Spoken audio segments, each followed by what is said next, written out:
Hello, good afternoon.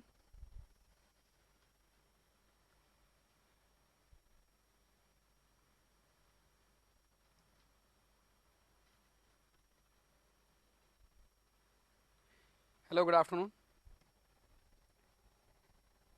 आज थोड़ा late हो गया क्योंकि आज मेरे बैक टू बैक क्लास था, so I was a little late.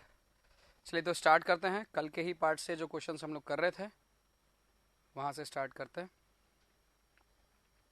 हमने 237 सॉल्व कर लिए थे क्वेश्चन।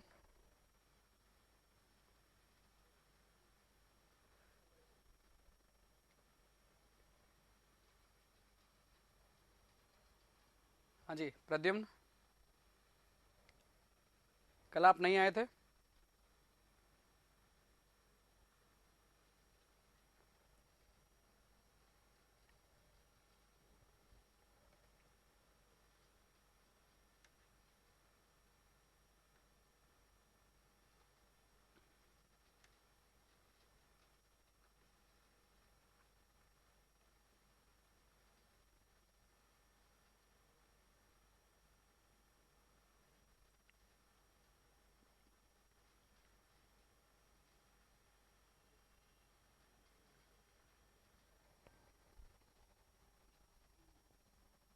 आईबीपीएस का एग्ज़ाम था आपका? अच्छा, कैसा रहा भाई आपका एग्ज़ाम? बाकी सभी लोग आ गए हैं लाइव?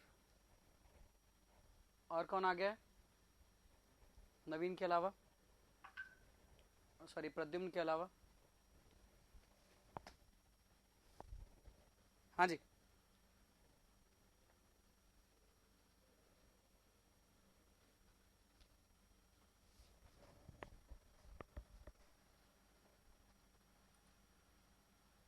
जितेंद्र आ गए हैं, नवीन आ गए हैं और ज्योत्सना। नवीन, मैं तुम्हारा जो क्यूरी था ना। हेलो नवीन, कैसा रहा आज का पेपर? पेपर कैसा रहा आज का जो क्विज था कैसा रहा?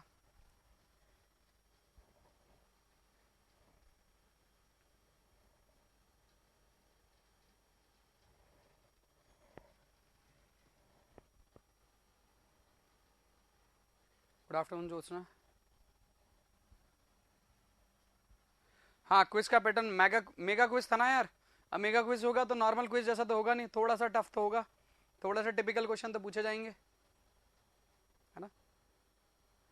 थोड़े से टिपिकल क्वेश्चन पूछे जाएंगे। चलिए सो एक और चीज़ नवीन, मैं आपके टॉपिक को मैंने अभी देखा एक्चुअली यार। मेरा ना मेगा क्विज के कल मैं क्वेश्चंस बना रहा था, देख रहा था, तो उसमें थोड़ा मुझे टाइम लग गया और फिर मैं आपका वो देख नहीं पाया।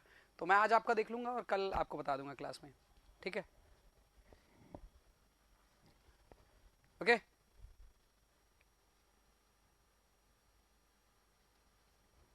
जो आपने अभी मैंने देखा, adjustment of water due to adjustment in slump due to water content and cement, sorry sand के रिस्पेक्टिव आपने पूछा था।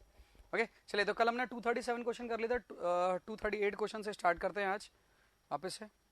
और थोड़ा सा हम लोग रैपिड थोड़ा सा करेंगे, है ना, क्योंकि हम लोग बहुत दिनों से कॉन्क्रीट कॉन्क्रीट ही कर रहे हैं। हालांकि कॉन्क्रीट में अकेले 400 क्वेश्चन है।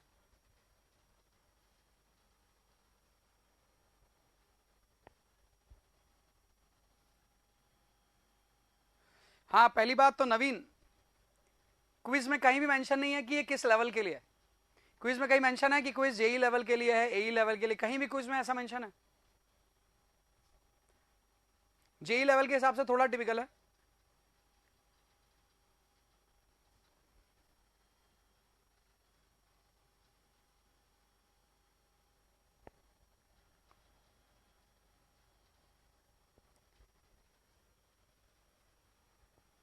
चले, तो क्वेश्चन नंबर 238 देखते हैं। 238 क्या बोल रहा है? If the aggregate in concrete passes through sieve 75 mm and retained in 60 mm, this aggregate will be flaky if its minimum dimension is less than. निकाल सकते हैं? बिल्कुल निकाल सकते हैं।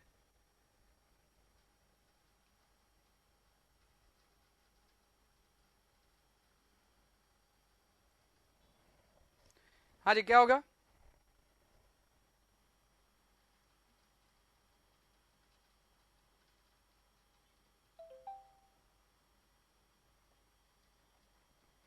हाँ जी, बाकी लोग भी बताइए।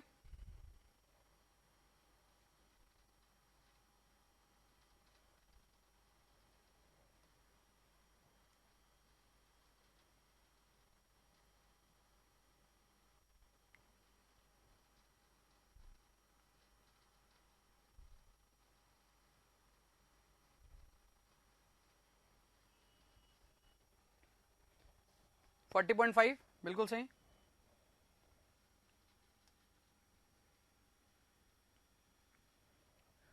ओके, मीन देखिए 75 से क्या हुआ है, पास हो गए और 60 पर रिटेन कर गए, तो एग्रीगेट का मीन साइज निकाल लीजिए। एग्रीगेट इस मीन साइज के बीच में इसका इंटू कर दीजिए 0.6 से, तो that will be the size of flaky aggregate, है ना, बिलो विच फ्लैकी एग्रीगेट हो जाएंगे, इस साइज के बिलो निकाल लीजिए। आ रहा है 40.5 mm, which is nearly equal to this. आ रहा है ना, जिनका 36 आया प्रद्युम्न 40.5 आएगा, ठीक है। चलिए next question 239, if the angularity number of aggregate is increase then workability of concrete will. ये मैं बता चुका हूं आप लोग को।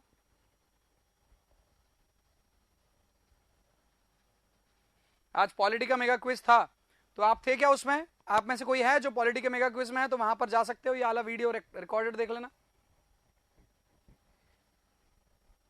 Good afternoon Mayank, good afternoon Dhananjay.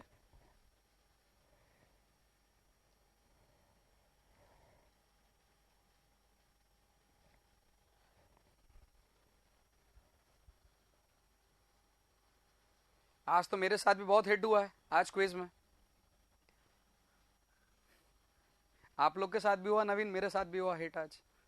You know YouTube channel, people came from anywhere. चले तो यहां पर बात करते हैं, if the angularity number of aggregate is increases workability will, बताइए इंक्रीज करेगा जितेंद्र के हिसाब से।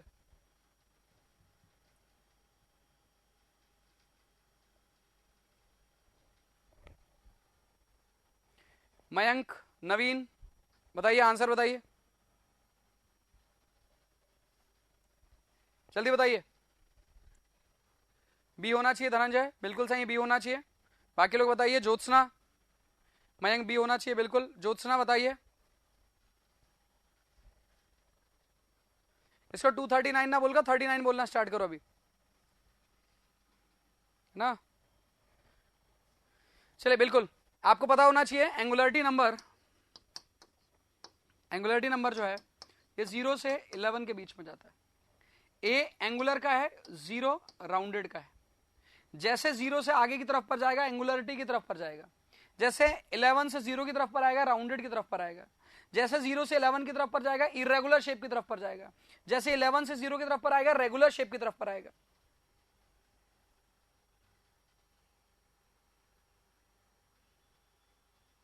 धनंजय क्या बोल रहा है? हाँ 367 क्वेश्चन है। चलिए तो यहां पर आपके पास पर एंगुलरिटी नंबर क्या बोल रहा है, एंगुलरिटी नंबर इंक्रीज करेगा तो एंगुलर की तरफ पर जाएगा, एंगुलर पर वर्केबिलिटी डिक्रीज हो जाती है। Option 20 correct. जितेंद्र समझ आई बात?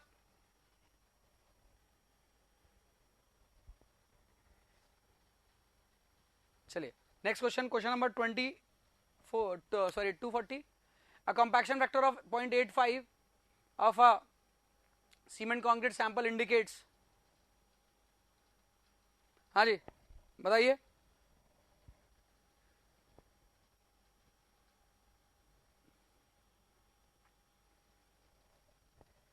पढ़ रखा है इसे?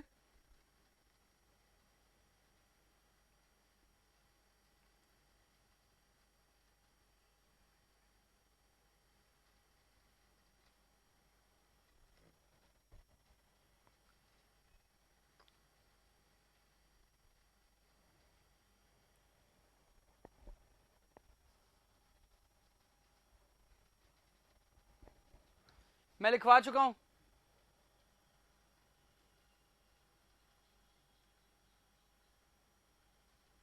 आपको याद होगा धनंजय, मैं लिखवा चुका हूं इस बारे में।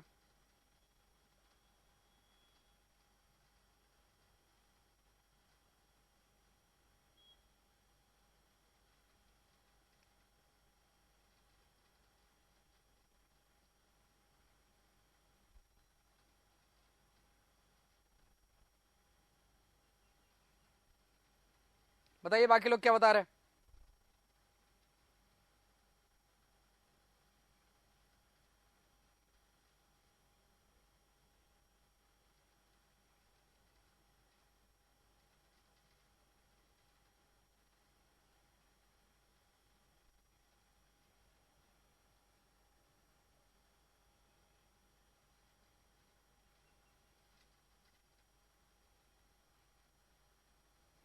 हाँ तो किसमें चूज करेंगे? A compaction factor of 0.85 for a cement concrete sample.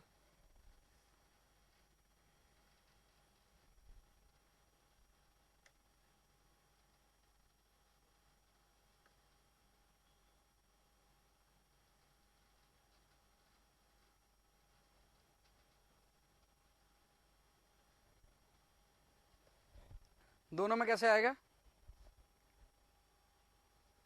इधर पता है कि नहीं पता है? 0.8 से ज्यादा और 0.85 के बराबर। 0.85 से ज्यादा और 0.9 के बराबर, 0.95 के बराबर।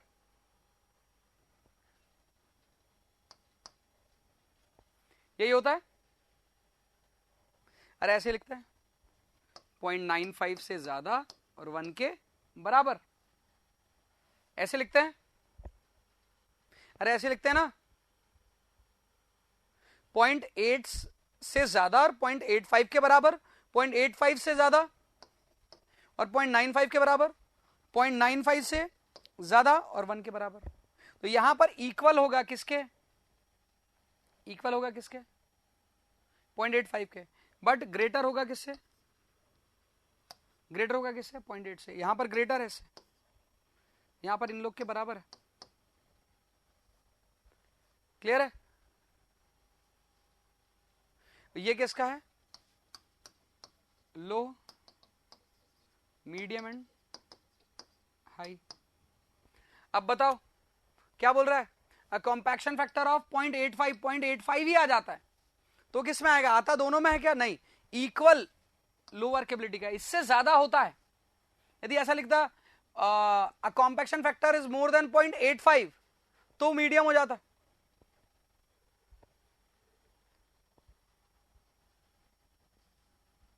क्लियर है? धनंजय, जितेंद्र,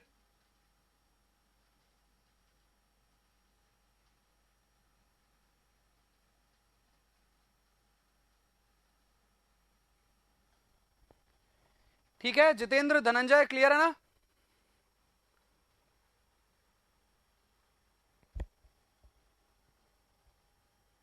ठीक है Naveen. Next question, fly ash when added to a cement concrete.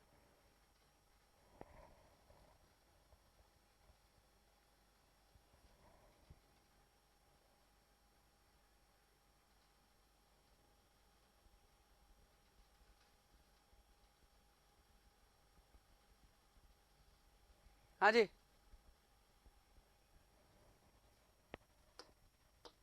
बहुत सिंपल सिंपल से पहले तो आप उसको टिक कर लीजिए। रिड्यूस कर देता परमेबिलिटी को, ये क्लियर है? बिल्कुल।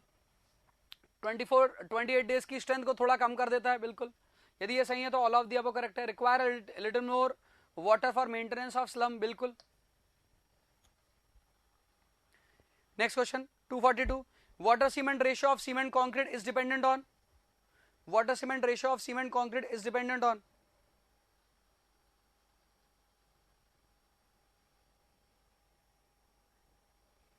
बता चुका हूं मैं।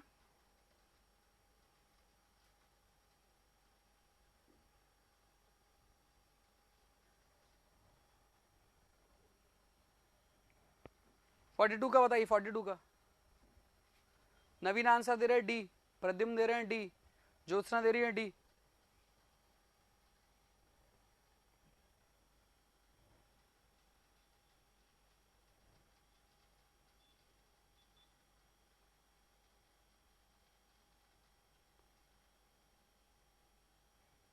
मयंक, जितने लोग लाइव है सभी लोग आंसर दे।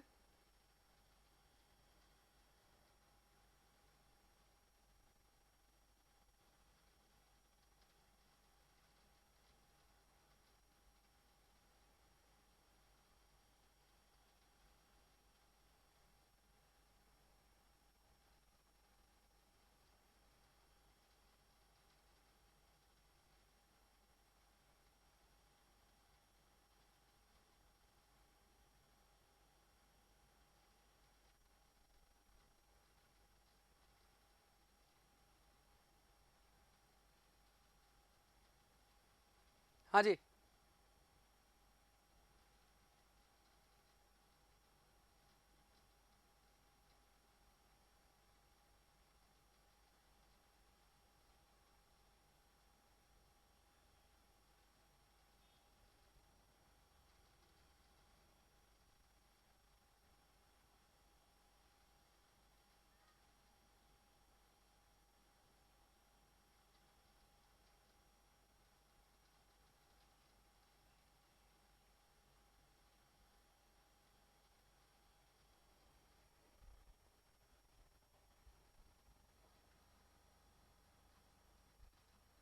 नवीन, प्रद्युम्न, ज्योत्सना, धनंजय, जितेंद्र, और भी लोग लाइव हैं। मयंक, और कौन लाइव है?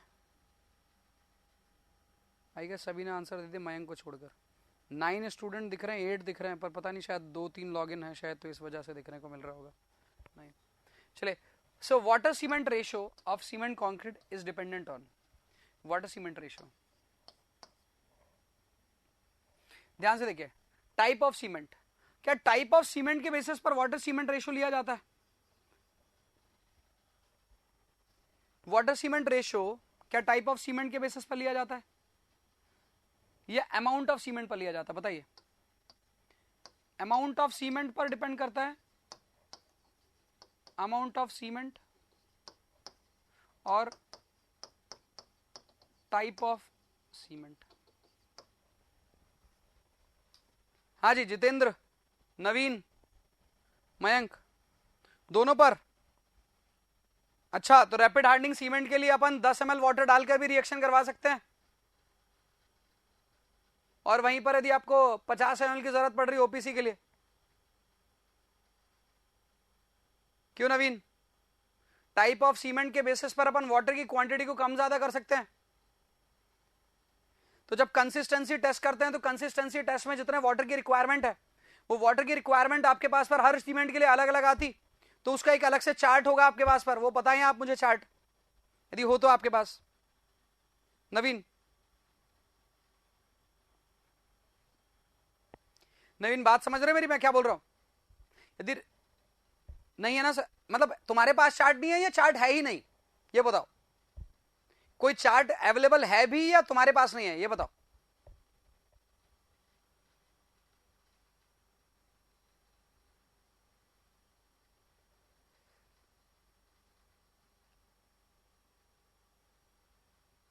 बिल्कुल, क्यों नहीं है चार्ट नवीन?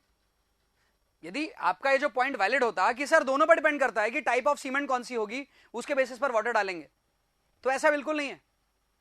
सभी सीमेंट को कंपेयर किया जाता है कौन सी सीमेंट से, बताइए मुझे। सभी सीमेंट को कंपेयर किया जाता है ना, कोई एक सीमेंट से कंपेयर किया जाता है, याद है कौन सी से? सभी सीमेंट को उस सीमेंट से कंपेयर किया जाता है जो जनरली सबसे ज्यादा यूज होती है, दैट इज ओपीसी, है ना, ऑर्डिनरी पोर्टलैंड सीमेंट। तो ऑर्डिनरी पोर्टलैंड सीमेंट जिन जिन कंडीशंस पर टेस्ट की जाती है, मतलब 3 डेज, 7 डेज, 1 डे, है ना, 14 डेज, 28 डेज, उन्हीं सभी पर बाकी सभी को भी टेस्ट किया जाता है। Same water cement ratio, same atmospheric condition, same temperature, उसके बाद आपके पास पर एडमिक्सचर कोई ऐड नहीं होता, तब उन सभी के अंदर पर वेरिएशन पता चलते हैं। आ रही मेरी बात समझ? तो यहां पर वाटर सीमेंट रेशो जो है आपके पास पर, वो अमाउंट ऑफ सीमेंट पर डिपेंड करता है, ना कि टाइप ऑफ सीमेंट पर डिपेंड करता है। क्लियर है मेरी बात सभी को? सभी को ये बात क्लियर है या नहीं है?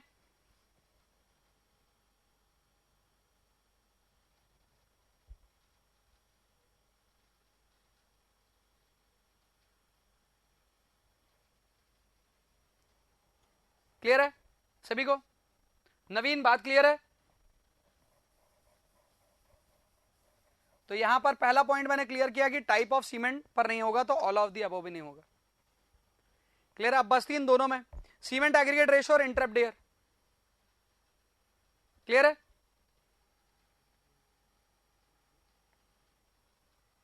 ओके, अब किसके बारे में बात कर रहा हूं मैं? Water cement ratio. Water cement ratio is mainly affected by porosity of ये मेनली अफेक्ट, अफेक्टेड बाय नहीं, mainly affect, affect porosity of harden concrete. जब कंक्रीट आपके पास पर हार्ड हो जाता है, उसके अंदर जो पोरोसिटी रहती है, वो पोरोसिटी आपके वाटर सीमेंट रेशो के बेसिस पर देखने को मिल सकती है। वाटर सीमेंट रेशो चेंज होगा तो it will change the porosity, लेकिन अब इनके बेसिस पर, ये तो मैंने अभी आपके पास पर बात किया पोरोसिटी से रिलेशन। अब पोरोसिटी का देखिए इन दोनों में किससे रिलेशन है। देखिए सी और डी तो, ए और डी तो गलत हो चुके हैं, बी और सी में देखिए पोरोसिटी का किससे रिलेशन है, ध्यान से देखिए और बताइए मुझे।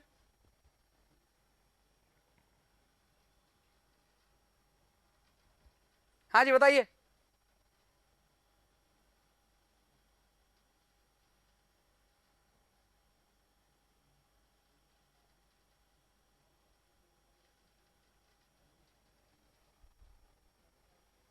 हाँ जी बताइए, बता रहे हैं आप लोग, धनंजय बता रहे हैं ऑप्शन बी, नवीन बता रहे हैं सीमेंट एग्रीगेट रेशो, बी बता रहे हो ना नवीन, सीमेंट बोल रहे हो तो सीमेंट एग्रीगेट रेशो ही समझो मैं उसको, और कुछ बोल रहे हो।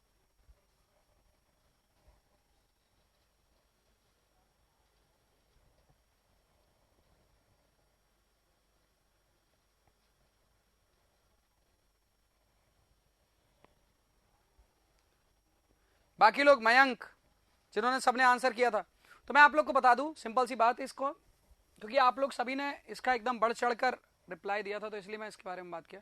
इसका तो ऑप्शन डी था। तो water cement ratio is dependent on cement aggregate ratio. Cement with respect to aggregate कितनी है।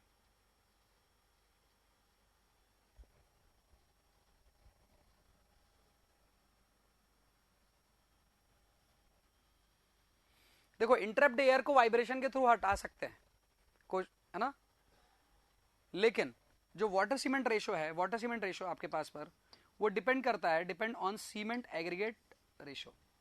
सीमेंट एग्रीगेट रेशो कितना सीमेंट है उसके अकॉर्डिंग वहां पर वाटर डाला जाएगा, है ना, क्लियर है, और डायरेक्टली रिलेटेड है सीमेंट के रिस्पेक्टिव। तो यहां पर आंसर जो है दैट इज ऑप्शन बी। तो क्वेश्चन को थोड़ा सा ध्यान से पढ़े और उसके बाद आंसर दें। क्वेश्चन नंबर 243, 244 और 245,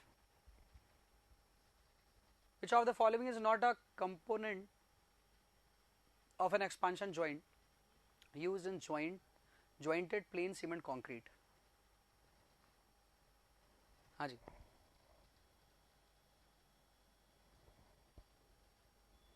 बताइए।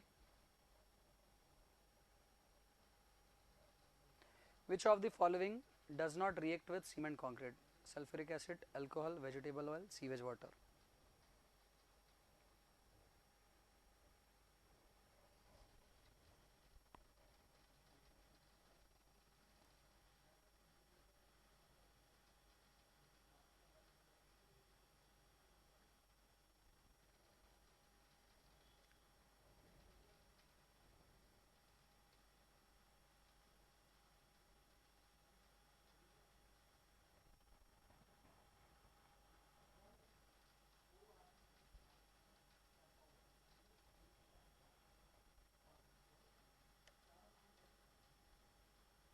हाँ जी बताइए।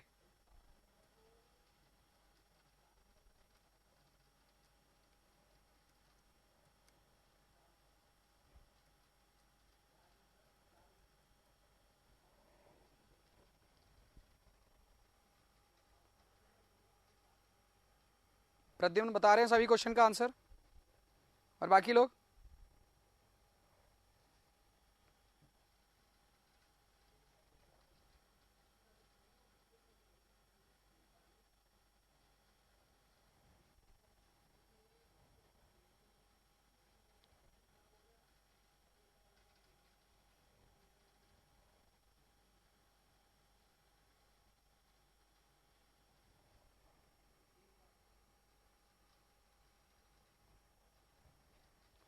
हाँ जी, 243 का ज्योत्सना को नहीं पता, 244 का बी बता रहे हैं, 244 का बी बता रहे हैं, नहीं, कौन बता रहे हैं बी, ज्योत्सना बता रहे हैं।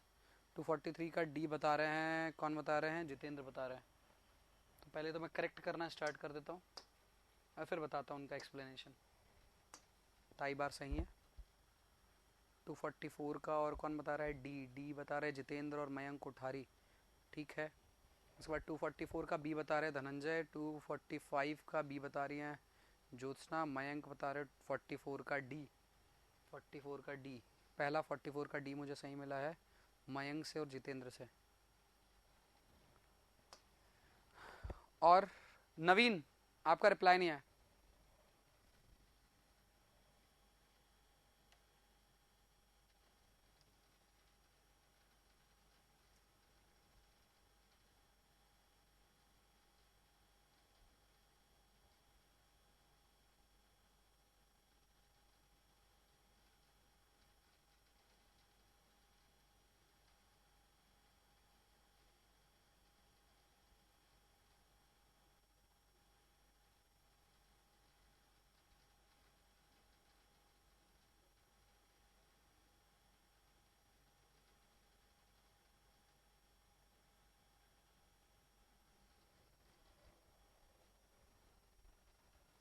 नवीन 245 का बी बता रहे हो।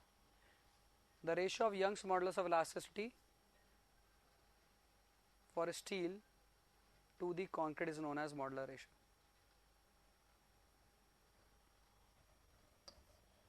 ये करेक्ट है, ठीक है, ठीक है, चलिए बताता हूं। पहला, which of the following is not a component of expansion joint. Expansion joint देखा है आप लोगों ने, एक्सपांशन ज्वाइंट इस तरह से बनाया जाता है,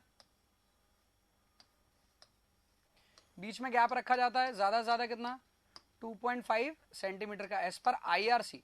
यदि आप रोड में बनाते हो तो 2.5 सेंटीमीटर का गैप रखा जाता है रोड के अंदर पर, है ना, एक्सपांशन ज्वाइंट। तो इस एक्सपांशन ज्वाइंट में लगाया जाता है एक बार। वो बार कौन सा होता है, एक तरफ से फिक्स होता है और एक तरफ से फ्री होता है। इस बार को बोला जाता है, ये जो बार रहता है इस बार को बोला जाता है डबल बार। तो इसमें से पूछ रहा है कि नॉट अ कंपोनेंट, कंपोनेंट कौन नहीं है, तो ज्वाइंट डबल बार तो है। इस ज्वाइंट पर हम फिलर डाल देते हैं, इस ज्वाइंट पर फिलर डाल देते हैं जिससे फिल कर देते हैं, ये भी है इसका पार्ट, है ना।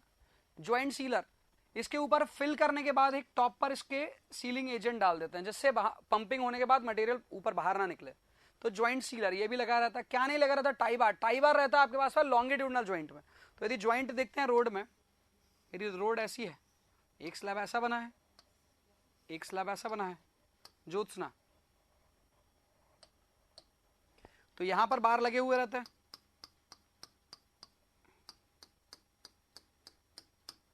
है ना। व्हीकल ऐसा जा रहा है, इस तरफ पर जा रहा है, इधर जा रहा है व्हीकल, ठीक है। तो और यहां पर लगे हुए रहते हैं बार। तो जो ग्रीन कलर के बार बनाया है इन्हें बोलता हूं मैं डबल बार, इन्हें बोले जाते हैं डबल बार। और ये ज्वाइंट कौन सा है, ये ज्वाइंट है एक्सपांशन ज्वाइंट। ये ज्वाइंट कौन सा है, ये वाला इधर वाला ज्वाइंट, ये है आपके पास पर लॉन्गिट्यूडिनल, लॉन्गिट्यूडिनल ज्वाइंट। ये बार जो लगा है आपके पास पर ब्लू वाला जो बार लगा है इसे अपन बोलते हैं टाई बार। तो टाई बार लगता है लॉन्गिट्यूडिनल ज्वाइंट में और एक्सपांशन ज्वाइंट में लगता है क्या, डबल बार। तो क्वेश्चन का आंसर आसान था, यदि बोल दिया कि इनमें से कौन सा नहीं, तो टाई बार तो नहीं होता, बाकी बाद में देखेंगे। तो पहले टाई बार को टिक कर देता, तो बाकी के बारे में पढ़ने की जरूरत नहीं थी इस क्वेश्चन के अंदर। ओके, चलिए नेक्स्ट देखते हैं क्वेश्चन। बोल रहा है विच of the following does not react with cement concrete. Vegetable oil भी करता है, अल्कोहल भी करता है, सल्फ्यूरिक एसिड भी करता है, सब करते हैं, लेकिन ये नहीं करता सीवेज वाटर। इवन एक और चीज मैं बता दूं, सीवेज वाटर में improve strength of concrete, concrete की स्ट्रेंथ को बढ़ाता हुआ भी देखने को मिल सकता है आपको। कौन, सीवेज वाटर।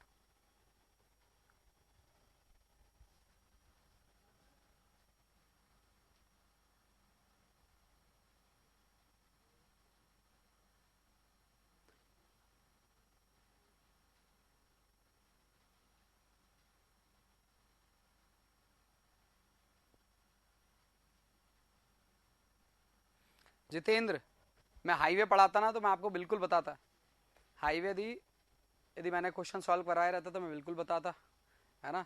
और यदि हाईवे पढ़ाया रहता तो मैं बिल्कुल बताता कि डबल बार कैसे फंक्शन करता है, लगाते कैसे हैं, कैसे कैलकुलेशन होता है, शेयर बेंडिंग वगैरह सबका, है ना। तो आपको एक ही सजेशन है, क्विज में पार्टिसिपेट करो, जीतो, और मेरा हाईवे का जो गेट के अंदर पर मैंने हाईवे पढ़ा है उसका कोर्स ज्वाइन करो। तो उसमें मैंने आधे घंटे 1 घंटे सिर्फ डुअल बार पर डिस्कशन कर उसके कैलकुलेशंस वगैरह सब बताएं, है ना। चलो अभी आगे बढ़ता हूँ, नहीं तो फिर मैं बता दूँ इसका मॉडुलर रेशो होगा भाई, है ना। ये तो आपको पता है, Young's modulus of elasticity of steel upon concrete, इसको अपन मॉडुलर रेशो से रिप्रेजेंट करते हैं, है ना। वो थोड़ा सा प्रोसीजर समझना पड़ता है उसका, जितेंद्र एल्स में बता देता आपको ना। चलिए, for making a good concrete aggregate should be in 246 question number.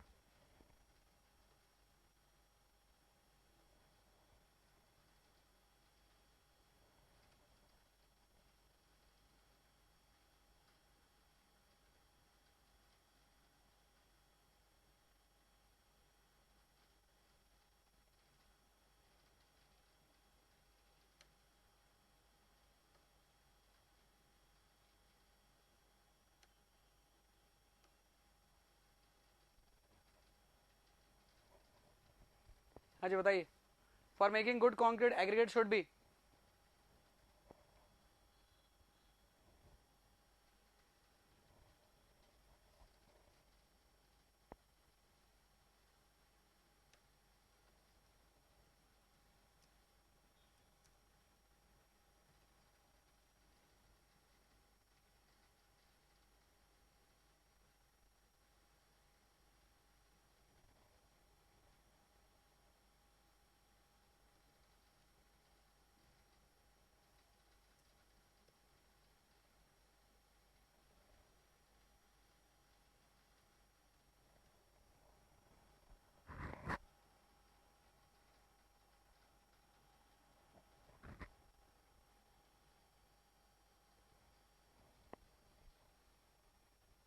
हाँ जी, धनंजय बता रहे हैं बी, प्रद्युमन बी, ज्योत्सना ए, पहले का।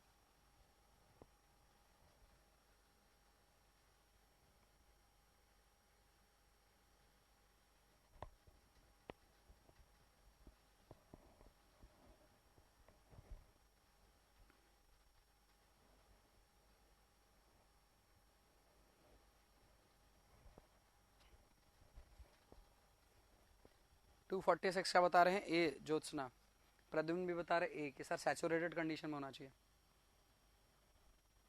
कॉलेज में कैसे बनाया था, सैचुरेटेड पानी में भिगो के एग्रीगेट निकाले थे क्या, जल्दी बताओ।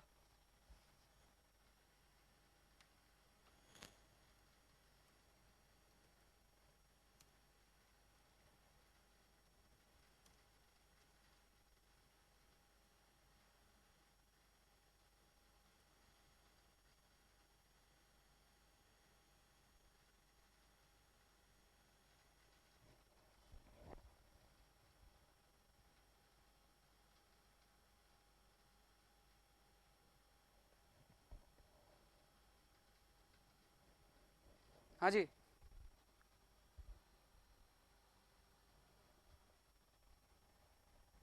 अच्छा अंदर मॉइस्चर होना चाहिए बस,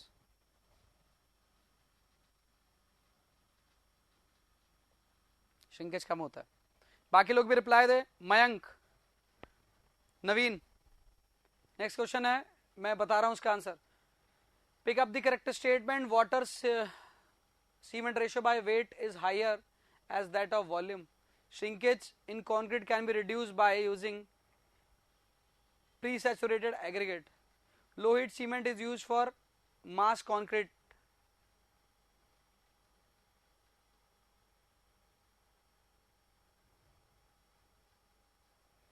हाँ जी,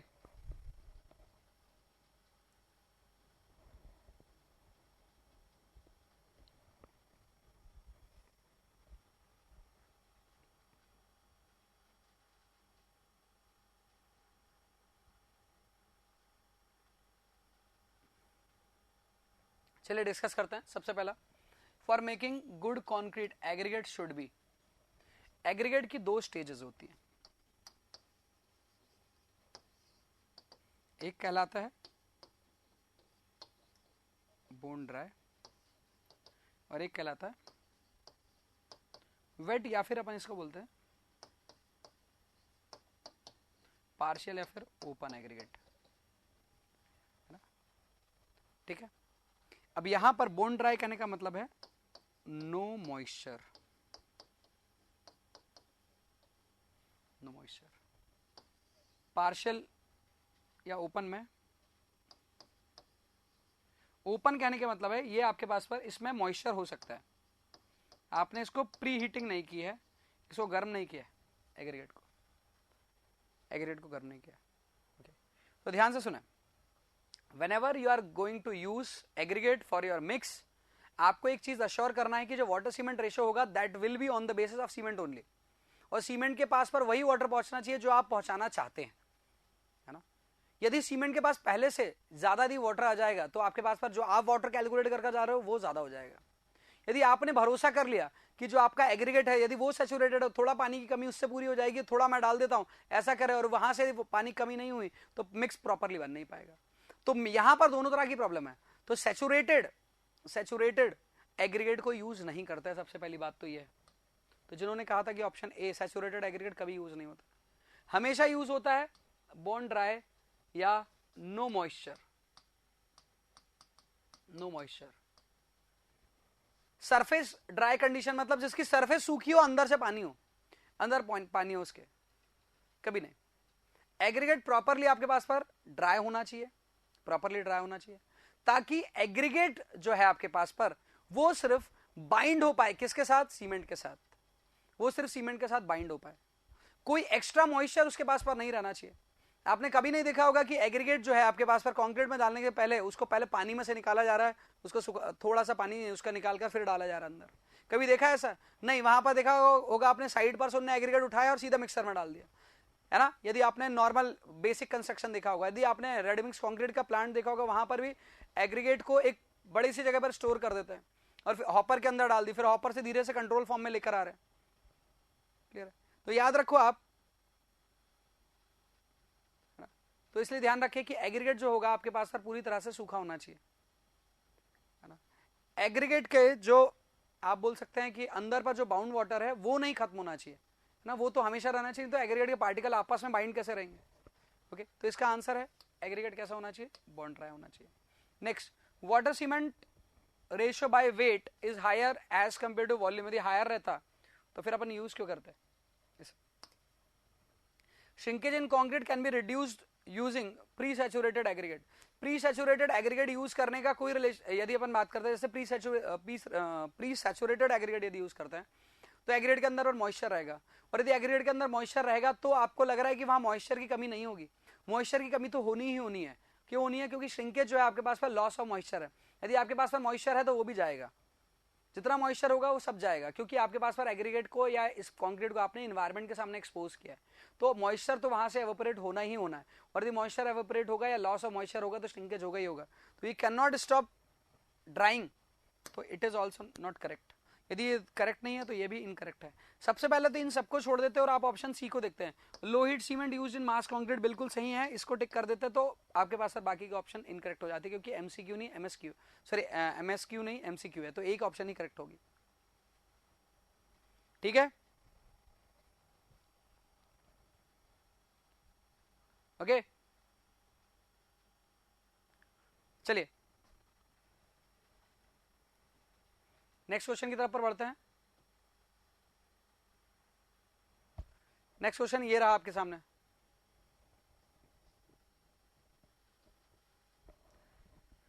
for cement concrete the slum should be,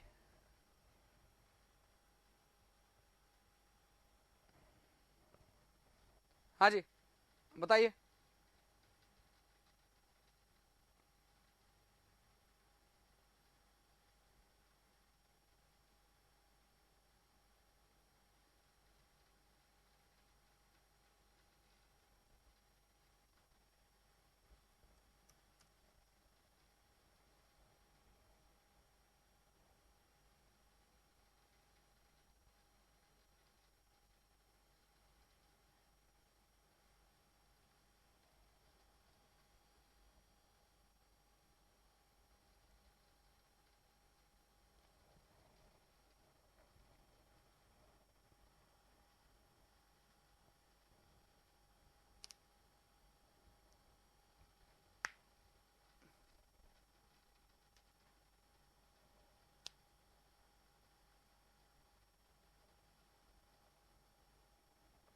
हाँ जी बताइए। 248।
चलिए यहां पर देखते हैं, reinforcement concrete slum should be किसके बीच में मेंटेन होना चाहिए। तो पहले मैं बता देता हूं आपको,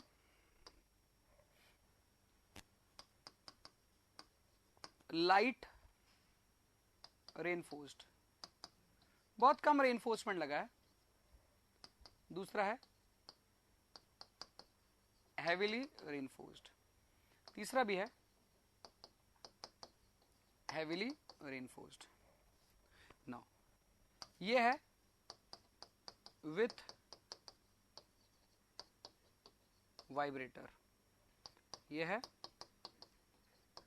विदाउट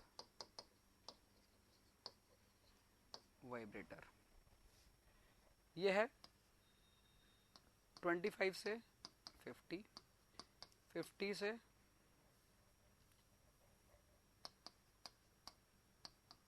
100 और ये है 100 से 175।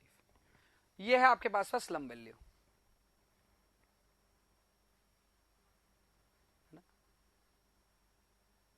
ठीक है। अब तो यहां पर reinforce cement concrete slum should be maintain. तो यहां पर यदि आपके पास पर इन जनरल यदि बात करें, so it is not always कि आपके पास पर, इट इज नॉट ऑलवेज कि आपके पास पर लाइट रेनफोर्स्ड ही होगा। सो यू कैन टिक और you can select your option from 50 से आगे, 50 से आगे, that's why I am not selecting these option. 50 से ज्यादा generally in RCC structure, okay, that is for 248।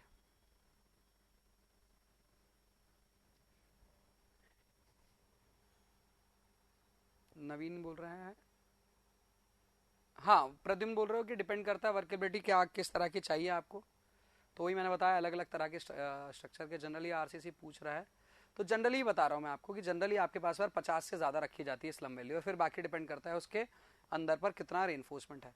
Clear है। तो ये है आपके पास पर, इसके आगे रेंज स्टार्ट हो जाती है 50 के ऊपर पर। लाइट रेनफोर्स्ड कंक्रीट मतलब ये आपको पेमेंट में देखने को मिल सकता है, बिल्डिंग्स में चांसेस बहुत कम है। और पेमेंट बिल्डिंग कहाँ का है तो यू डोंट नो कि आरसीसी लाइट रेनफॉल है या लाइट रेनफोर्स्ड है या हैवी रेनफोर्स्ड है।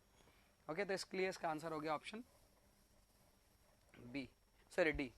Next, if the water cement ratio is 0.5, the quantity of water required for making using one bag cement, 2 bags sand and 4 bag properly graded coarse aggregate will be. It is that similar question, है ना, ये भी वही similar question है जो अपन पहले बात कर चुके थे, है ना।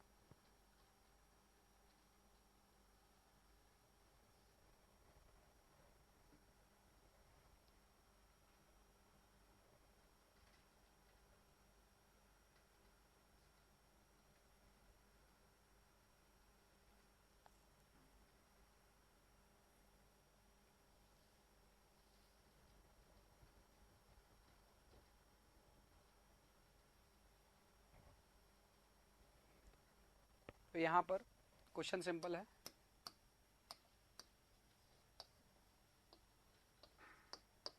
वन बैग सीमेंट है और वाटर सीमेंट रेशियो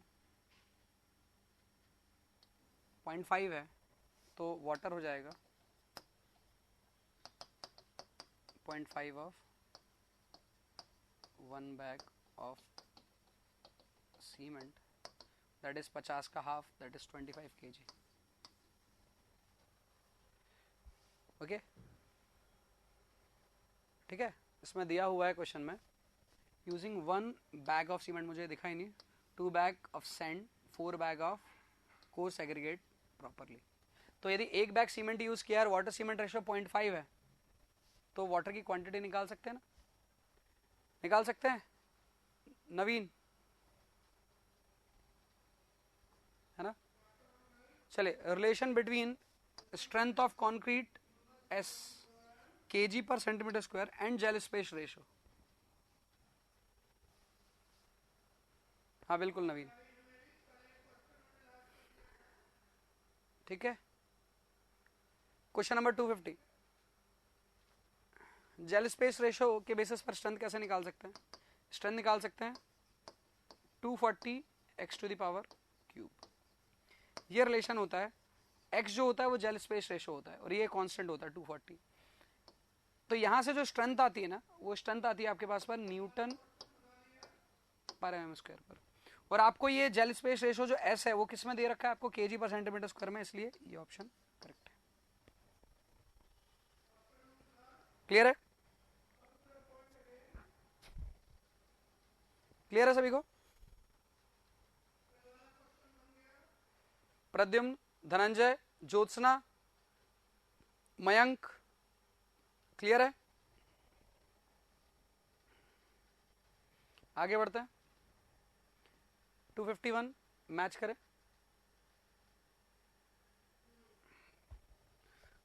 251 को मैच करें।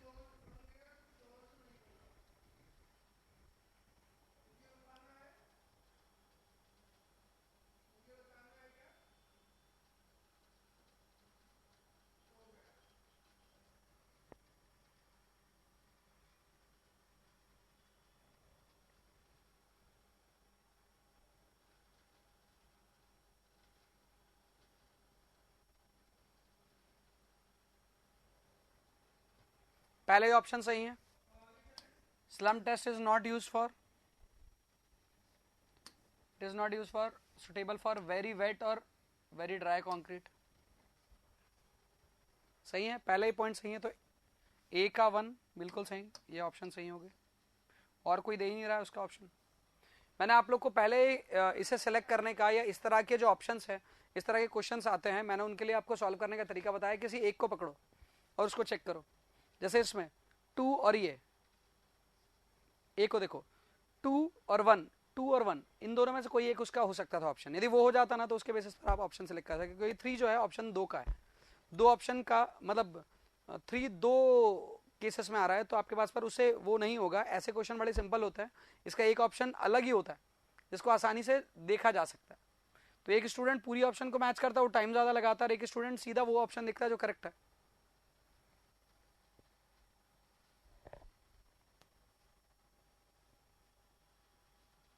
क्या हो गया भाई? कौन बोल रहा है ये? अच्छा धनंजय,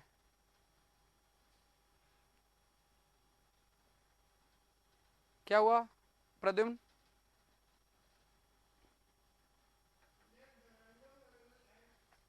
प्रद्युम्न क्या हुआ भाई?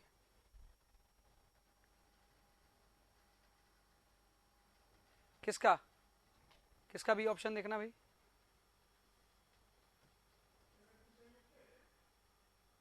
कौन सा क्वेश्चन कर रहे थे यार?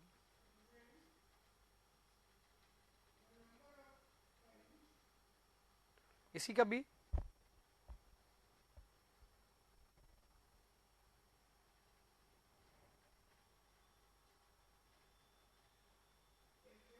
एक मिनट, बी ऑप्शन देखता हूँ। क्या बोल रहा है? Very suitable, B compaction factor, ठीक है। अच्छा 1 और 3 में फर्क है ना। Major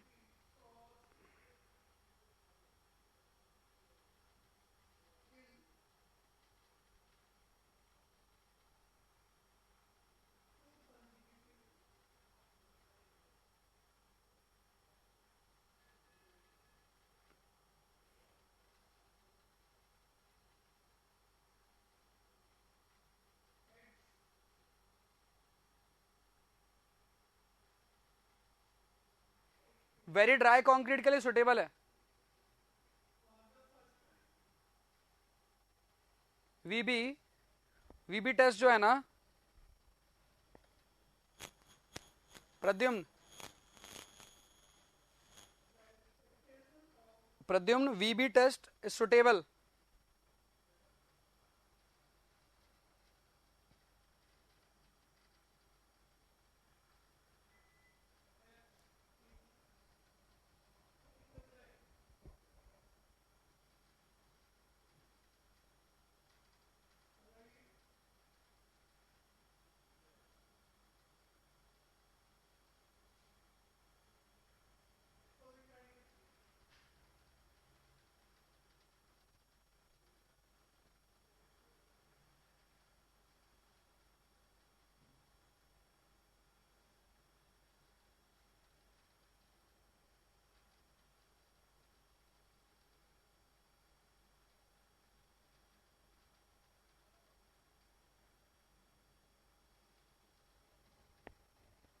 okay,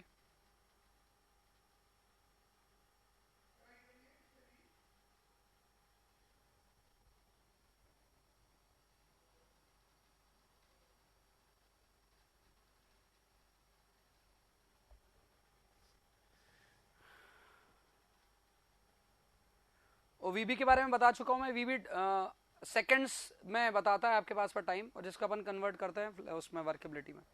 next question 250 253, age factor for gain in strength concrete with age 6 month. 6 month में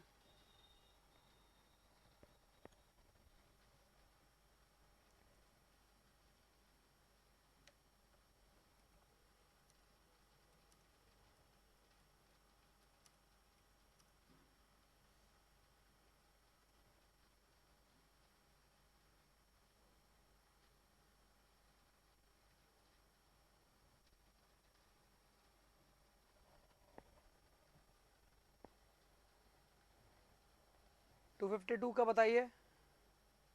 बी बता रहे प्रद्युम्न, धनंजय, नवीन, मयंक, ज्योत्सना, बताओ भाई।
अभी आ रही है वॉइस?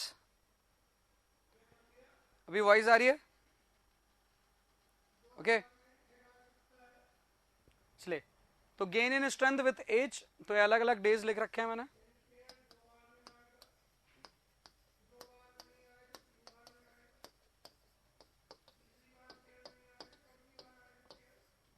इसमें 10 करना है तो बीच में 100 डेज पर ले लेना। कहाँ आएगा? यहाँ आएगा 100 डेज पर। उस पर 1.12 होता है, इधर पर लिख देता हूँ 100 डेज पर 1.12। ओके ठीक है।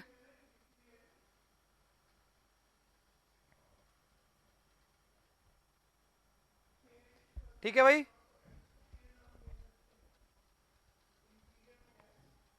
स्क्रीनशॉट ले लो इसका, ले लिया होगा आई थिंक अब तक। तो इसका आंसर क्या हो जाएगा? 6 महीने मतलब 180 डेज, और 180 डेज का क्या बताया मैंने, देख लो लगे तो। 180 डेज का 1.15, 1.15। Next, water cement ratio does not depend on. D कहां से बता रहे हो ज्योत्सना? ये तो बताया था मैंने।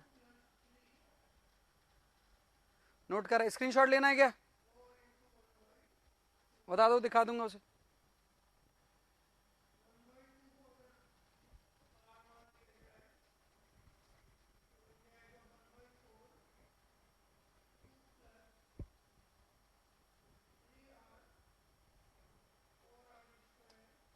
जल्दी करो, अरे स्क्रीनशॉट ले लो ना जितेंद्र, नोट कर लेना।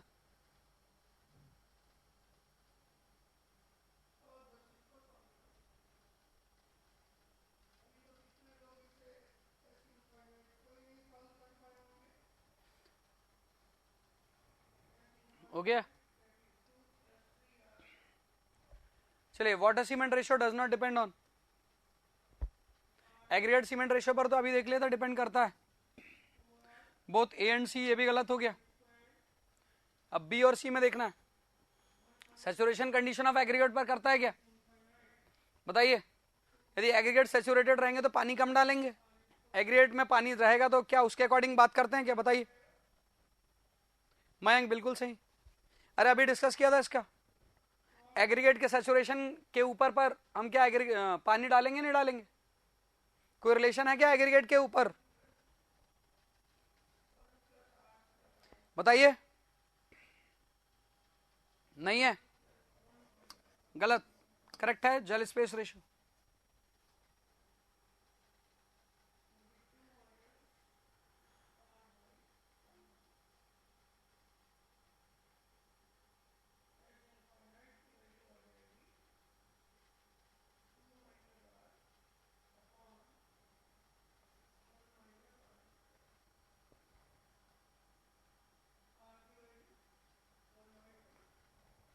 नेक्स्ट 254,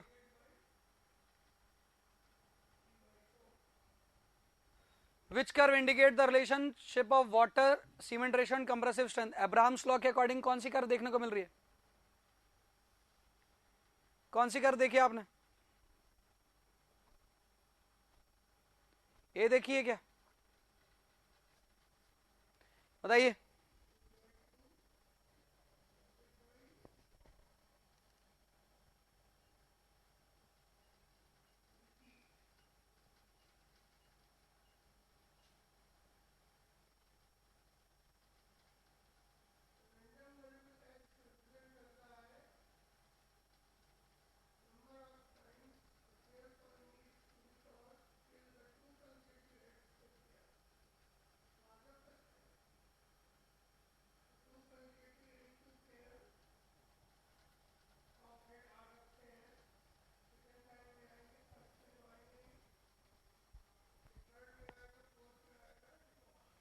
पहली बात, कौन है? प्रद्युम्न।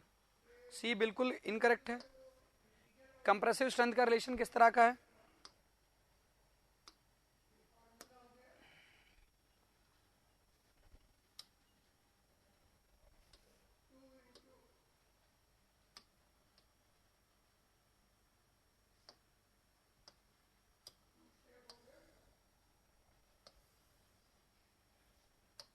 कैसे बनता है आपके पास पर कर्व? कर्व ऐसे बनता है,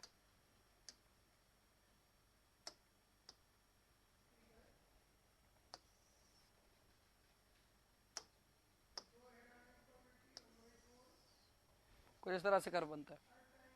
क्लियर है? यहां पर रहता है आपके पास पर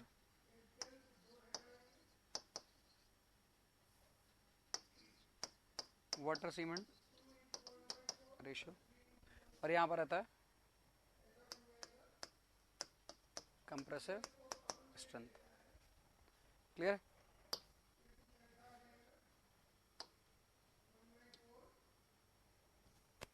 अब देखते हैं, यदि आप वाइब्रेटर चलाते हैं तो ये कर्व ऐसे देखने को मिलती है।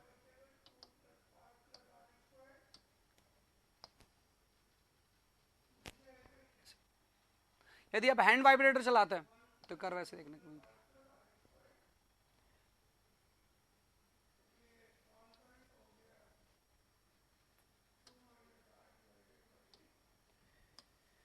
So this is with respect to machine vibrator and this is with respect to hand vibrator।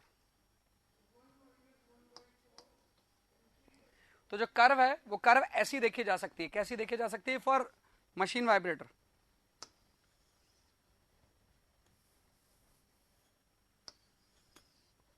ऐसी देखी जा सकती है कर्व। क्लियर है? जो आपको कौन सी ऑप्शन बता रही है? जो आपको कौन सी ऑप्शन बता रही है? ऑप्शन कौन सी बता रही है? ये बता रही है क्या? नहीं। ये बता रही है क्या? नहीं। ये जस्ट उसके अपोजिट है, क्योंकि कर्व ये बता रही है। क्लियर है सभी को?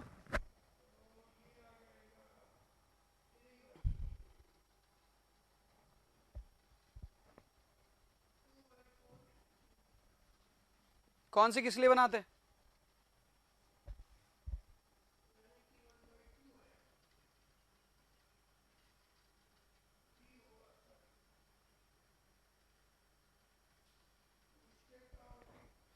कम वाटर सीमेंट रेशियो में भी ज्यादा स्ट्रेंथ मिलती है आपको। कम वाटर सीमेंट रेशियो में भी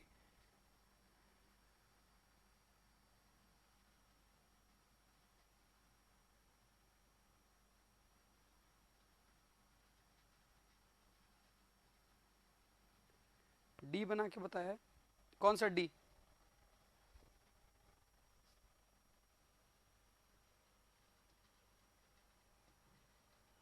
कौन सा डी बताओ भाई, कौन सा बोल रहे हो? ऐसा? It is a general curve, it is a general curve of water cement ratio and compressive strength. ये लीनियर भी नहीं होती पहली बात, ये ऐसी भी नहीं होती। It is not like that. ऐसी भी नहीं होती, ये ऐसी होती है। धनंजय, तो अब इस तरह की कर्व कौन सी है ऑप्शन में? ऑप्शन में इस तरह की कर्व कौन सी? कोई भी नहीं। ये एकदम प्रॉपर लीनियर वेरिएशन बता रही है, वो तो है नहीं। तो अब जो और भी चीजें हैं जो हमने इस कर्व से रिलेटेड पढ़ रखा है, अरे पढ़ा है ना, तभी तो बना रहा हूं। एक ऐसी और एक ऐसी। ये है मशीन वाइब्रेटर पे और ये है हैंड वाइब्रेटर पे। तो मशीन वाइब्रेटर और हैंड वाइब्रेटर पर कैसी बनती है कर्व? ये बनी मशीन वाइब्रेटर पर,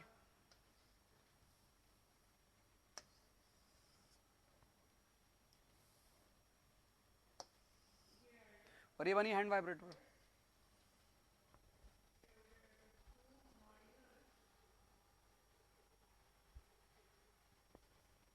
अरे ऑप्शन देखकर लगाना पड़ेगा ना, ऑप्शन में जो अपने को पता था वो है ही नहीं। नेक्स्ट 255,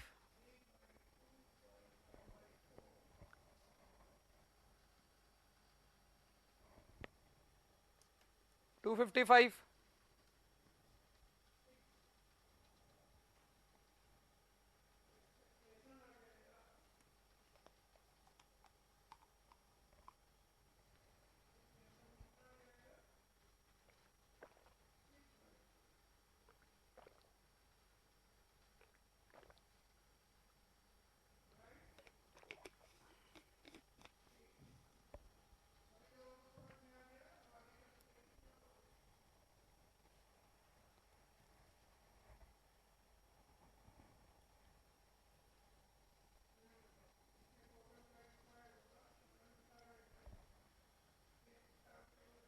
बिल्कुल। Strength of cement concrete depends on temperature पर डिपेंड करता है एयर कंटेंट पर करता है, फॉर्मेशन ऑफ क्रैक, ब्लीडिंग पर करता है, all of the above. Next, workability of concrete defined ease with which concrete can be compacted 100%, property, अच्छा इसमें ऑप्शन डी नहीं दिख रहा, ऑप्शन डी भी दिख रहा अब।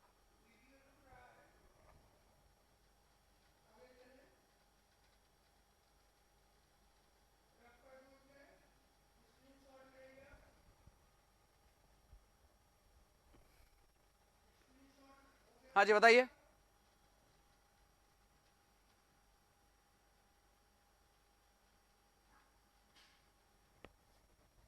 ऑल ऑफ दी अबव, बिल्कुल सही, बिल्कुल सही। Next, segregation means, segregation means, इसकी भी ऑप्शन दिखाना होगा। Segregation means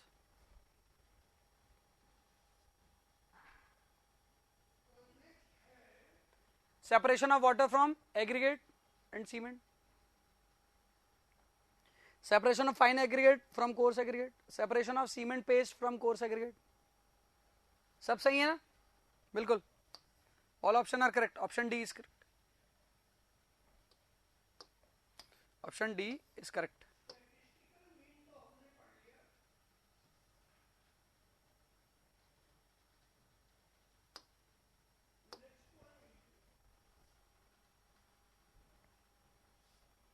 bleeding in cement concrete can be reduce by adding, pozzolana सही बात, एयर एंटरिंग एजेंट का हो सकता है बाय लो अल्कली सीमेंट, 258,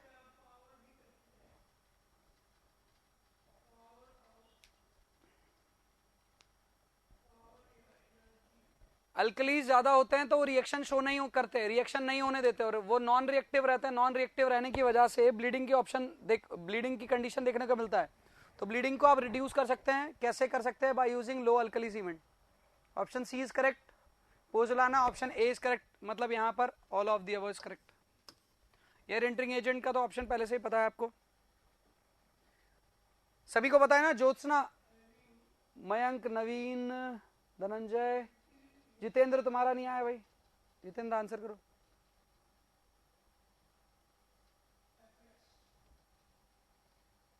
ऐसा नहीं कि सब डी बोल रहे तो मैं भी डी बोल दूं। Which type of construction provide 4R fire resistance,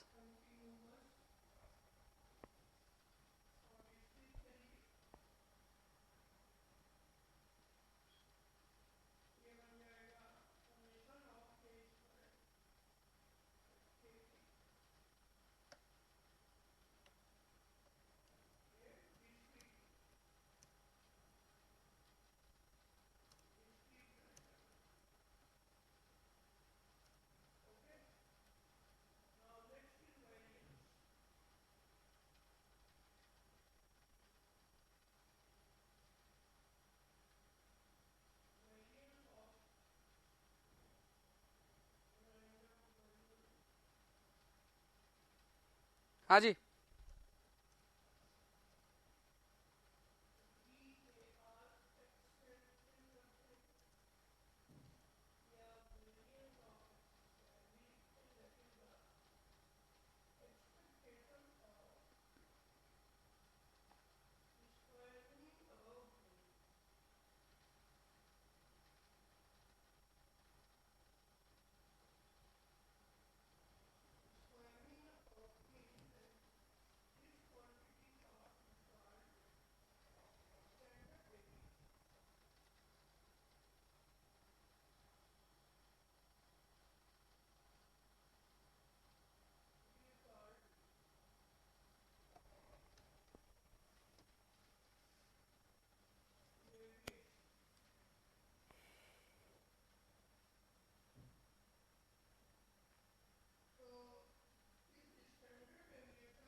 दिखाता हूँ इसके अंदर पर।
क्योंकि SP24 जो है उसमें एक्सप्लेन्ड है इसके बारे में।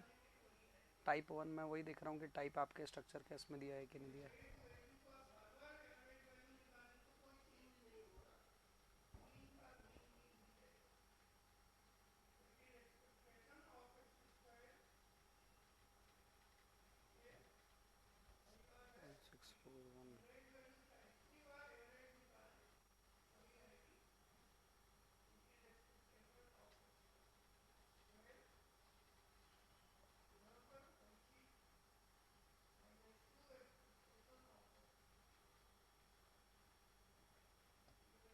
दूसरे कोड में देखता हूँ, 1 मिनट।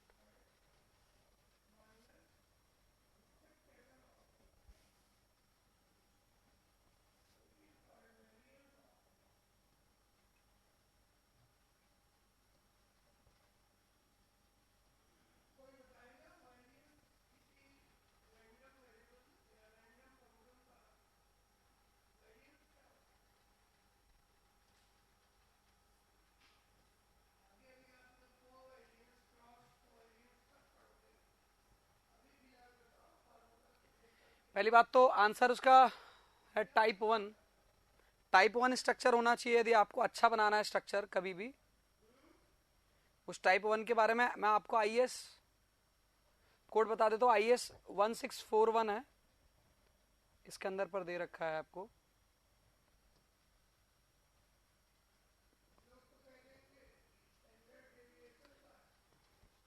ये कोड मैंने डाउनलोड किया, इसमें है नहीं प्रॉपर पार्ट, डाउनलोड हुआ नहीं एक्चुअली ये तो।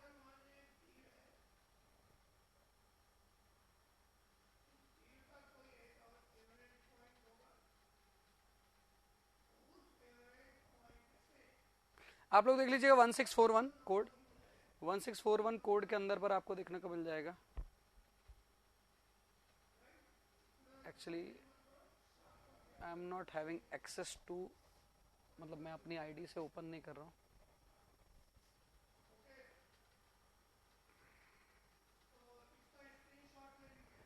देखता हूँ यदि अवेलेबल होता है नेट पर कहीं पर, so I will show you, else आप लोग चेक कर लीजिएगा।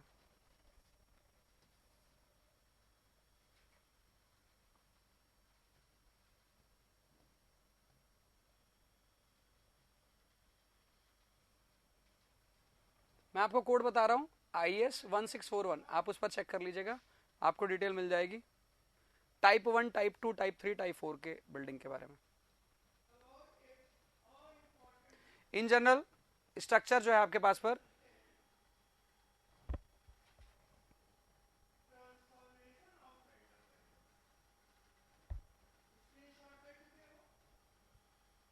स्ट्रक्चर आपके पास पर कम से कम 30 मिनट से लेकर 6 घंटे तक, 30 मिनट से 6 आवर तक की रेजिस्टेंस देना चाहिए। तो 30 मिनट से 60 आवर तक की, तभी अपन उसको सेफ्टी क्राइटेरिया के अंदर कंसिडर करते हैं। और टाइप 1 जो रहता है आपके पास पर, वो 4 आवर तक का रेजिस्टेंस आपको देता है, 4 आवर से आगे, कम से कम 4 आवर्स देता है। ओके, तो यहाँ पर इसका आंसर है टाइप 1। ये इससे रिलेटेड नहीं है आपके पास पर, कॉन्क्रीट टेक्नोलॉजी से रिलेटेड नहीं है, पहली बात तो क्वेश्चन। Okay, question number 260।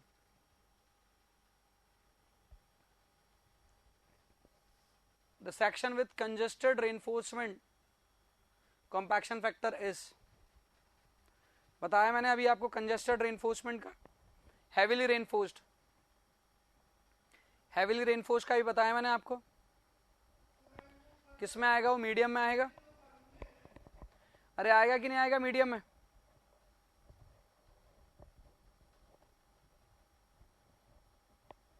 बताइए, मयंक बता रहा है, नवीन बता रहे हैं डी, बाकी लोग, ज्योत्सना, जितेंद्र,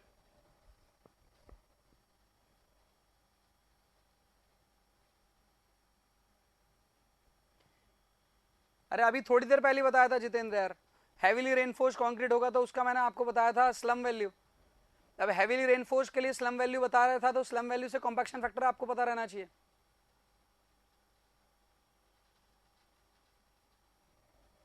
हाँ, यदि थोड़ी देर पहले ही बताया तो पता रहना चाहिए यार।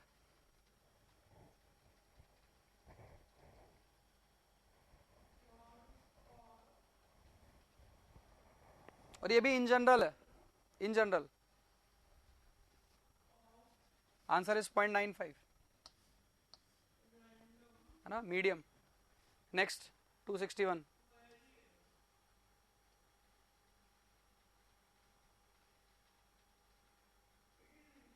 concrete was tested workability by slum test, which of the slum value, बताइए, किया होगा टेस्ट तो पता होगा।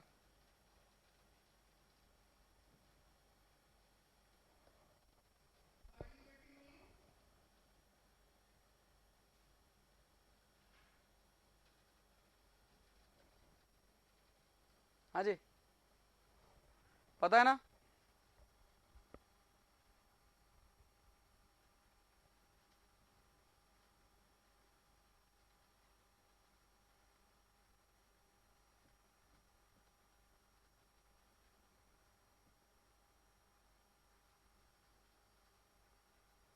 अरे भाई, ये नीचे की हाइट का कोई सेंस होता है क्या?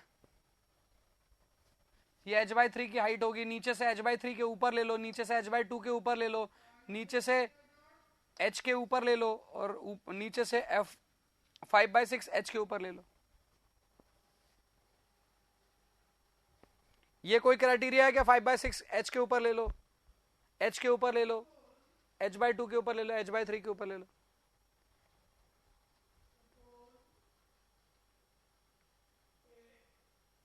अब इसके बेसिस पर देखो,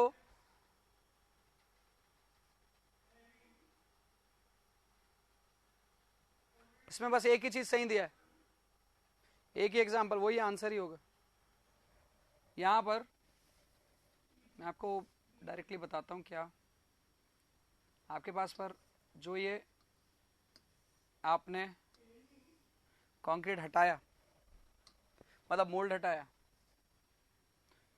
और आपके पास पर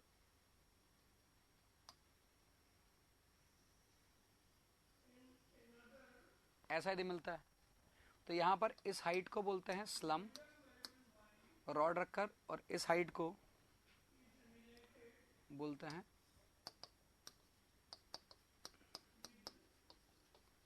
स्टैंडिंग कंक्रीट। इस वाले में सही दिखाया है, ये सही दिखाया है, ये गलत है, इसका कोई रिलेशन नहीं। ये सही था इधर से देखा जाए तो, ये यदि एस कर देता तो ये ऑप्शन सही होता, नहीं है, गलत है। यहाँ पर h/2 नहीं, ये है h, उसके ऊपर वाला है s, ये भी गलत है। ये सही है, दिख रहा है, ये सही है, ये सही है, लेकिन नीचे वाला 5/6 h नहीं होता, नीचे वाला h ही होता है, नीचे वाला h ही होता है, ये भी गलत, ऑप्शन सी इज करेक्ट। समझ आया Dhananjay?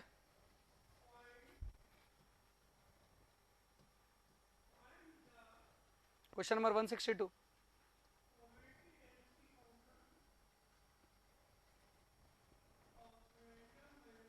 compressive strength of cement concrete increases as the specimen size is increases, decreases as the specimen size is decreases, increases as the specimen size is decreases, बताइए। Option C सही है ना, ये पढ़ चुके हैं आप लोग। As the size of cube decreases strength will increases, इसका एक कर्व भी है, ये भी कर्व भी पता होगा आप लोग को, लगभग ऐसा है। ये आपके पास डायमेंशन या डायमीटर, और ये है रिलेटिव स्ट्रेंथ, ये भी आपके पास पर यही बताता है। जैसे डायमेंशन कम हो रहा है तो स्ट्रेंथ बढ़ती हुई दिख रही है ना। चले नेक्स्ट क्वेश्चन नंबर 263 और 264। विच of the following is match correctly? Foam work, needle, surface, platform, floor, beam, prefabricated, column.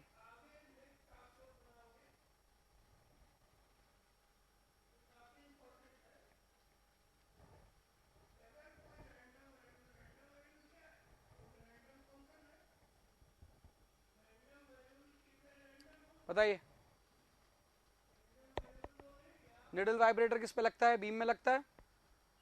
नहीं लगता? बिल्कुल ए सही है इसका। निडल वाइब्रेटर बीम में लगता है, गलत है। सरफेस वाइब्रेटर फ्लोर पर लग सकता है, प्लेटफॉर्म प्री फैब्रिकेटेड पर लग सकता है, पहला सही है। Super plasticiser in cement concrete क्या करेगा?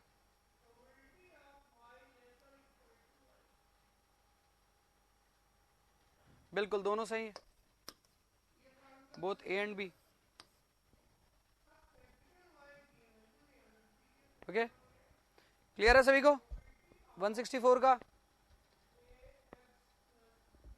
धनंजय, प्रद्युम्न, ज्योत्सना, पढ़ो क्वेश्चन को। Super plasticiser in cement concrete impart extreme workability और अमाउंट ऑफ वाटर को रिड्यूस कर देता है ताकि स्ट्रेंथ में बहुत ज्यादा फर्क ना है। Next, the Gangetic sand having finance modulus less than unity has can be classified under.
क्या बता रहे धनंजय?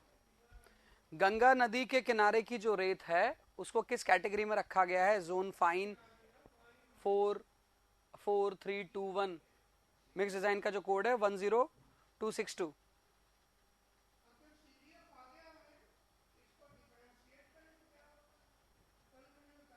अरे पहले उसका तो बता दो।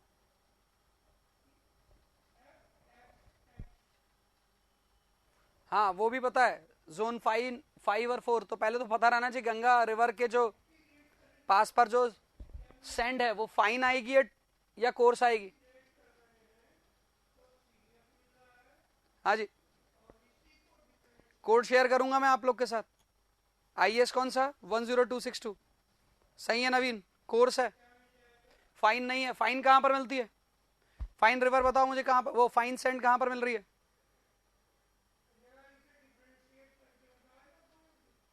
फाइन सैंड आसपास कोई रिवर है जहां फाइन सैंड मिल रही है?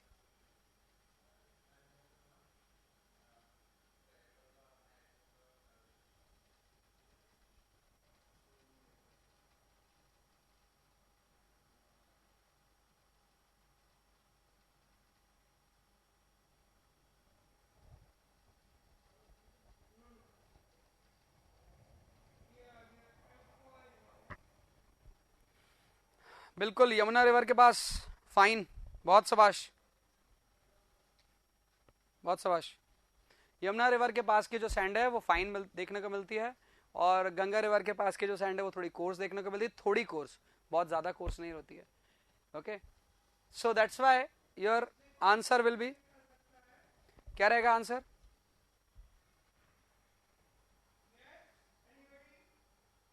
Answer will be option B.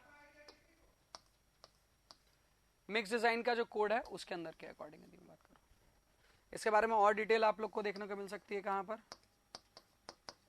SP23 share कर दूंगा अभी आज। If you want to read you can read. Clear है? Next question 266, an addition of lime to cement concrete क्या होगा? It required for the manufacturer of cement.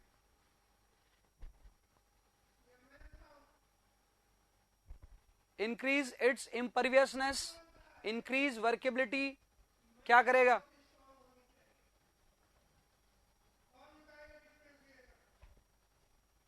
बताइए।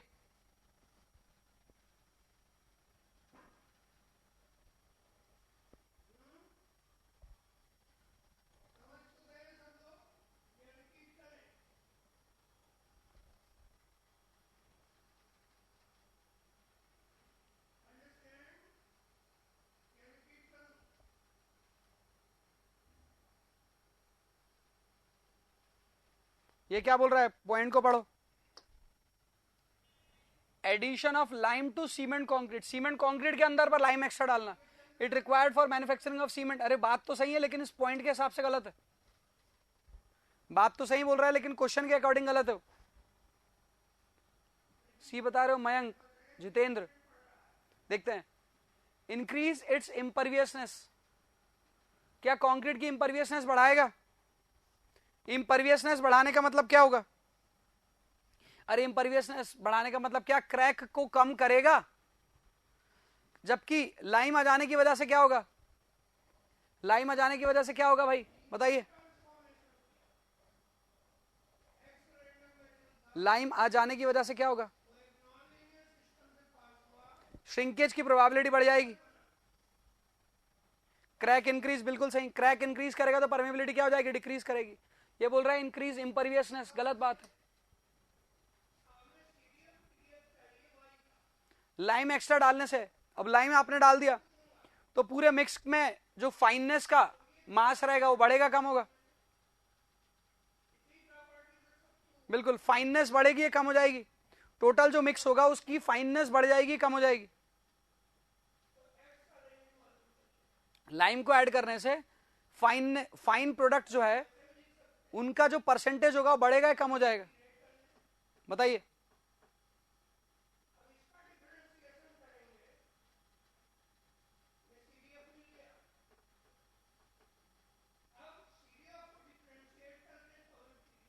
Fineness का percentage बढ़ जाएगा, फाइननेस का परसेंटेज बढ़ जाएगा तो वर्केबिलिटी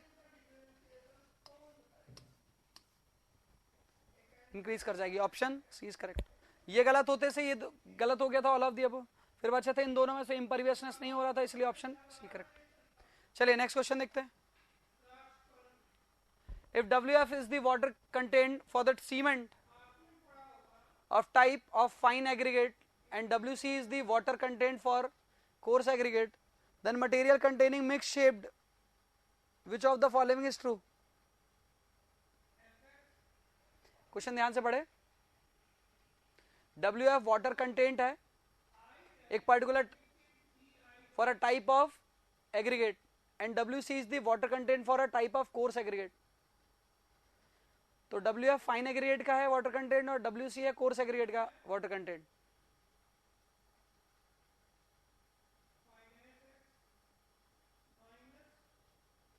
हाँ जी,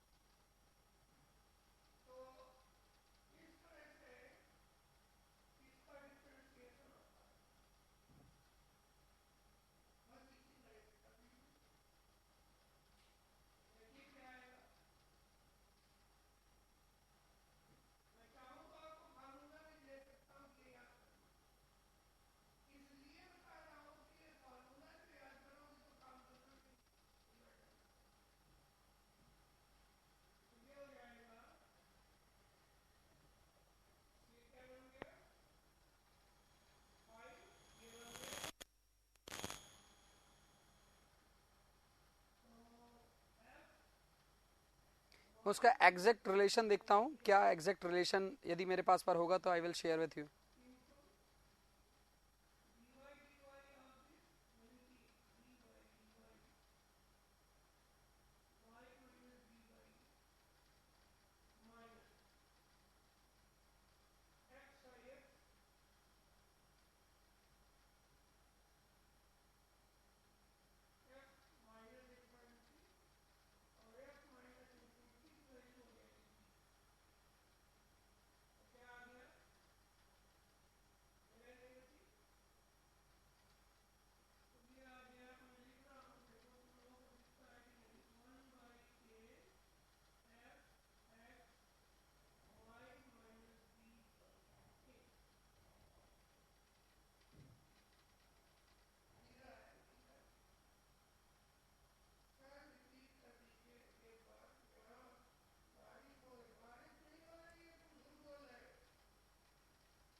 एक मिनट।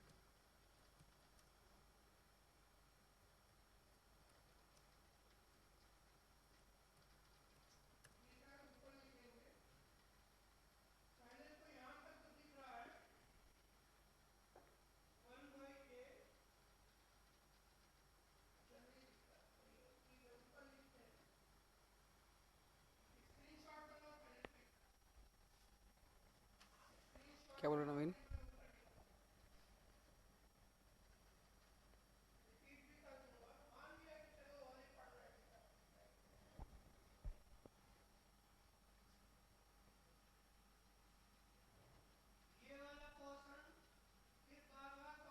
हाँ, वैसे यदि देखना चाहो, मैं करेक्ट रिलेशन बता रहा था।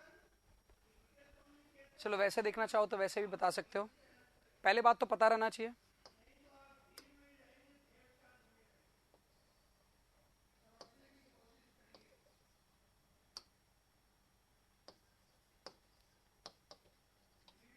वाटर कंटेंट की बात करेंगे तो वाटर कंटेंट हमेशा फाइन्स जो आपके पास पर एग्रीगेट रहेंगे उन पर आपके पास पर क्या रहेंगे,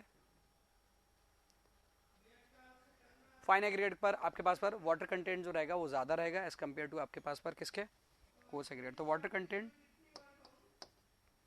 इज ऑलवेज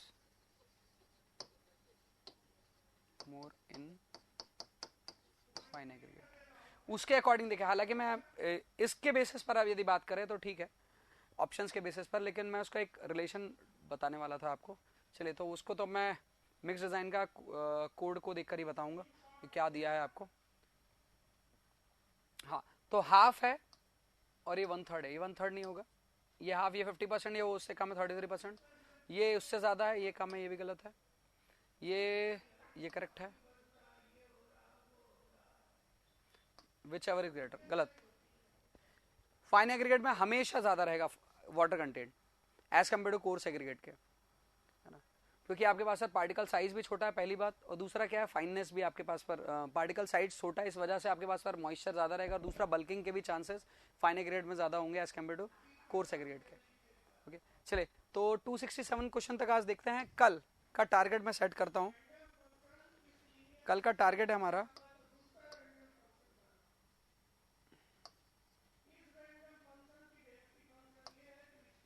325 क्वेश्चन। कल 325 क्वेश्चन तक करेंगे। ओके नवीन, मैं आपका डाउट को कल ले लूंगा क्लास में, है ना, मैंने आज देखा नहीं क्योंकि आज आप लोग का मेगा क्विज था, so I was preparing some questions additional मैंने ऐड किए थे, जो मुझे लगा क्योंकि आप लोग का लेवल बहुत अच्छा था पहली दो क्विज में, तो इसलिए, और बहुत जल्दी जल्दी आंसर दे दे रहे थे आप लोग, तो इसलिए मैंने क्वेश्चंस का थोड़ा सा पैटर्न चेंज किया था, जिसको देखकर शायद आप लोग को पता चला होगा कि कैसे और हो सकते हैं क्वेश्चन। ओके, चलिए, तो फिर हम मिलते हैं कल, और कल मिलेंगे, और कल का टारगेट है 325 क्वेश्चन का। Bye bye, good day.